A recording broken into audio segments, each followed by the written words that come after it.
Hi, and welcome to another gear show. First point, I've been sick, so this is going to be a pretty lean episode. We've actually all been sick here. I'm sick, Heather's sick, even Subs is feeling a little green around the gills, so it's going to be a real short story time today. And you'll probably also notice that there is now a private video up on the channel, and that is the announcement of the big project, which I can't release yet, but I'm starting to document what's going on with it. So, as I said in the last episode, we're going to be focusing on organization this time around, and to that end, I kind of want to kind of slow down before we dive into anything really deep, and just tell you a little story. And that story is about this. And I'll cut to B-roll. But this is a box of some of my favorite guitar picks, and that may seem like a strange thing to have. And pardon any cuts. I'm usually cutting out coughing or sneezing or anything like that. But these are like my prized guitar picks, and it's a perfect example of what not being organized has done. There are guitar picks in here from some of the most impressive and most popular musicians in the world. And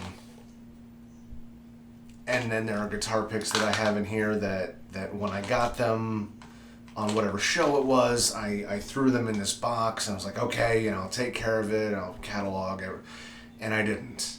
So now I've got guitar picks in here that, unfortunately, I can't remember what they're from. And that essentially makes them worthless. I know I got them on a show that I worked. 99 times out of 100, I don't try to find them on the ground. I'm trying to load out a show. I don't have really time to be sniping up guitar picks. Airplane.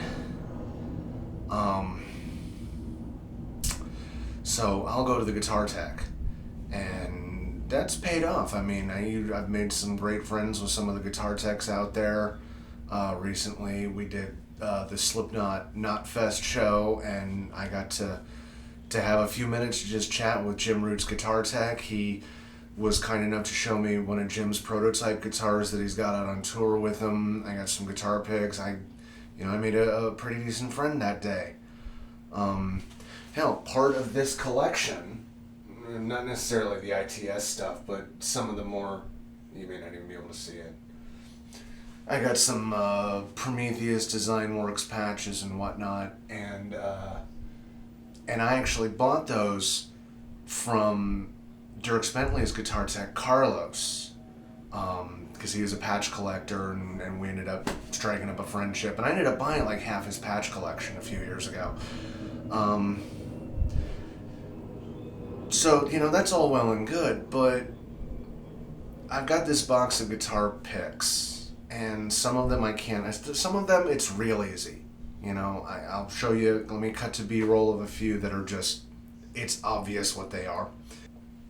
Some of them I may never be able to identify unless I'm lucky enough to find somebody who's into that band or whatnot. And is it worth it for me now to try to track down and isolate and identify?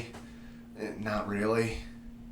If it gets to that point, if it's something really important, yeah, I may dig, but ultimately, because I wasn't organized, I've now lost information. That's kind of the big problem with my level of organization. It's horrible. And, as I've mentioned, I've got this huge project coming up, and I cannot be unorganized on it. So I'm revamping a lot of how I'm doing stuff. I'm revamping a lot of how I'm making my notes and cataloging things and getting things squared away, because this is a massive undertaking. So what I'm trying to drive home is, if you're not organized, you're just hurting yourself.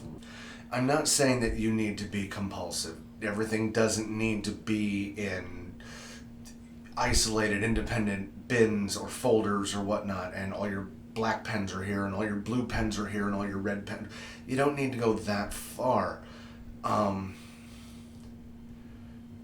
If you can just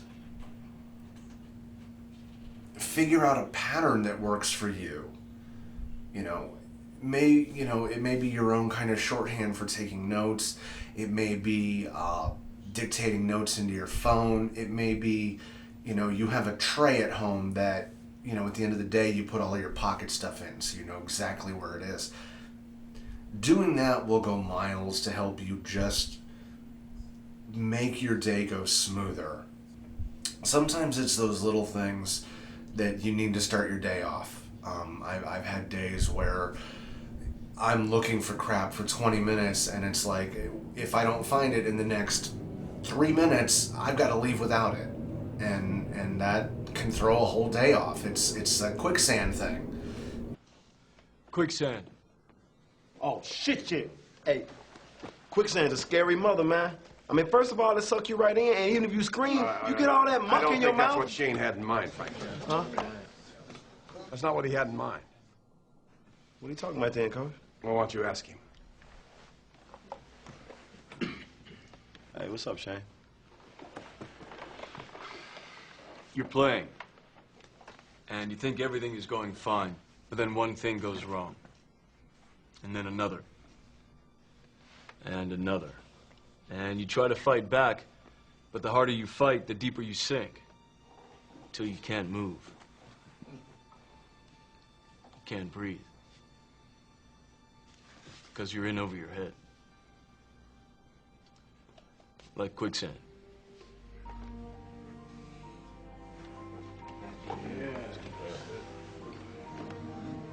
That's some deep shit, Shane. Some deep shit. I keep saying try to be better than you were yesterday, and now I'm trying to put my money where my mouse is and say, this is some of the stuff you need to start doing to make your life better. You need to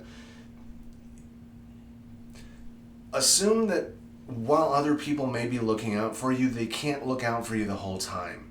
So you've got to take some steps to kind of really make sure that all of your stuff is organized. And to that end, take the initiative to clean up your room.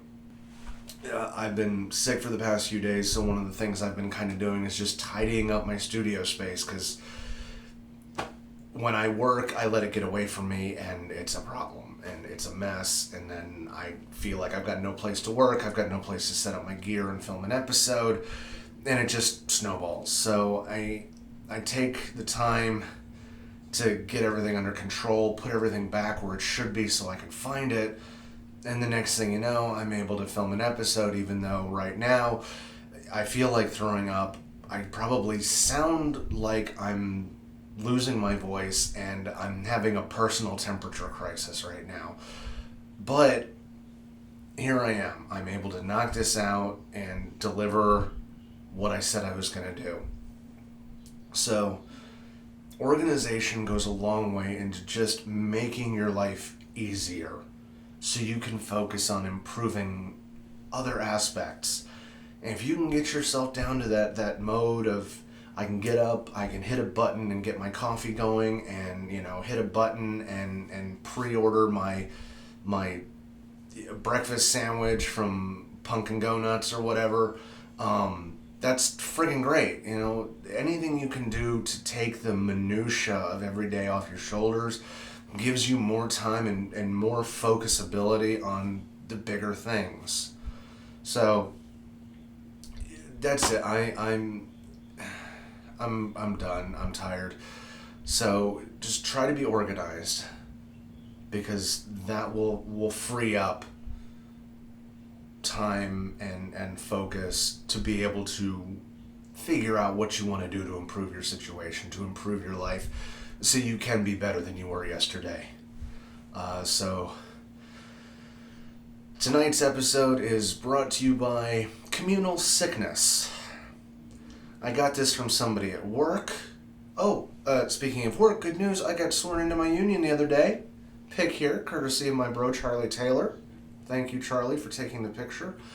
So yeah, communal sickness. Communal sickness can go fuck yourself. Thank you. Oh yeah, this is YouTube still, so, you know, the like, share, comment, subscribe. Yeah, that's that. Have a good day. See you later.